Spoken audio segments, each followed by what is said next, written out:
আমার মনে হয় কি প্রবাসী আছে যতগুলা খাদ্য মামা গিয়েছে না, তারা মনে হয় নিজের বাপে ঘর কাছে সুতা খাইতে খাইতে মনে করো যে ধরা পইরা তারপরে আসছে প্রবাস।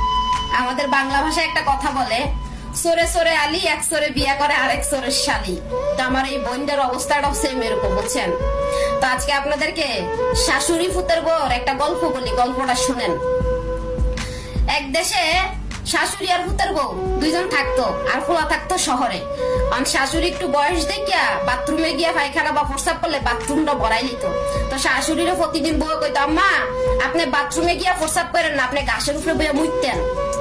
শাশুড়ি খালি চিন্তা করে বাথরুমে গেলে বউ আমার কয় বাথরুমে গিয়া প্রস্রাব করতাম না, ঘাসের উপরে বইয়া মুততাম, মানিটা কি?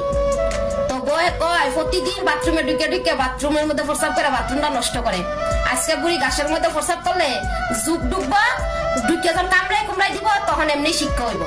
তুই আল্লাহর বিচার আল্লাহ করে। যখনই বউ বাথরুমে গিয়ে বইছে, বউর নিচে দিয়ে গেছে যুগ ঢুকিয়া। ঢুকে যাওয়ার পরে বউর তো অবস্থা খুবই খারাপ। এখন চিল্লাইতেছে আর কইতাছে আমারে বাঁচাও, আমারে বাঁচাও, আমার তিনটা যুগ ঢুকে গেছে। তো এই বন্যার অবস্থায় রয়েছে সেরকম। পরের জন্য ঘরটা কুটলে এই ঘরটা কিন্তু নিজেরই পড়তে হয়, কিন্তু এই জিনিসটা হ্যার মাথায় ছিল না। সে যে কইতাছে যে খাদ্য আমার বাপের লোক এটা করেছে এটা করে আইছে, এই বই নিয়ে এত কিছু কেমনে জানে?